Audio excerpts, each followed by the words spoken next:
Hello everyone, मैं Shashibhushan Pandey. Welcome to virtual tutorial again. इसके पहले हमने करंट रेशियो से रिलेटेड सम्स सॉल्व किए थे और लिक्विड रेशियो के विषय में बताया था, आपको फॉर्मेट बताया था, समझाया था। आज मैं उससे रिलेटेड सम्स सॉल्व करने जा रहा हूं।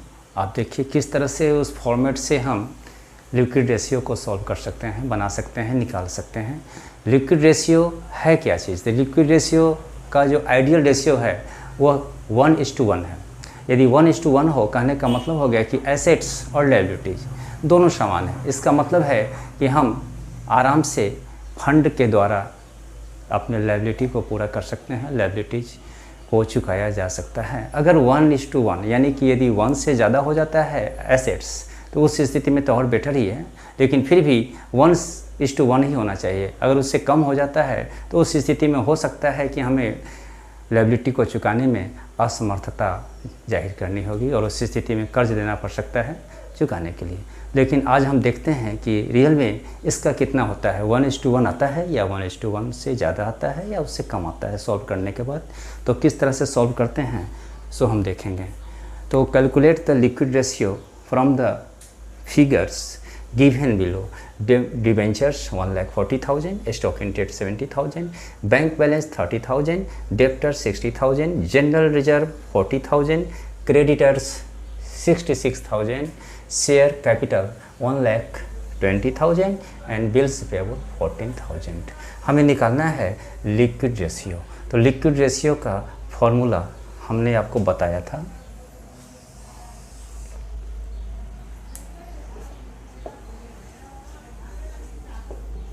Liquid ratio equal to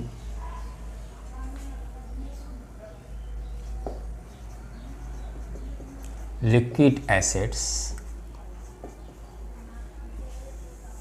bye current liabilities. तो सबसे पहले हम देख लें कि हमारा लिक्विड एसेट्स इसमें है क्या। तो लिक्विड एसेट्स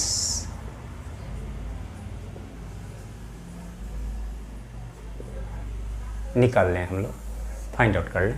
तो लिक्विड एसेट्स में हम देख रहे हैं डेप्टर्स,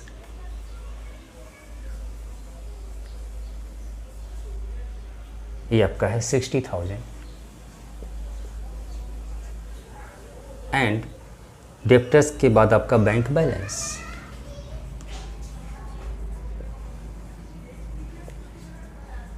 बैंक बैलेंस 30,000। आप इसे ऐड कर दें 90,000। ठीक इसी तरह से हम करेंट लायबिलिटी देख लें कितना आता है। करेंट लायबिलिटीज, करेंट लायबिलिटीज में हम देख रहे हैं हमारा आ रहा है क्रेडिटर्स। क्रेडिटर्स ये आपका हो गया 66,000 एंड बिल्स पेबल BP 14,000।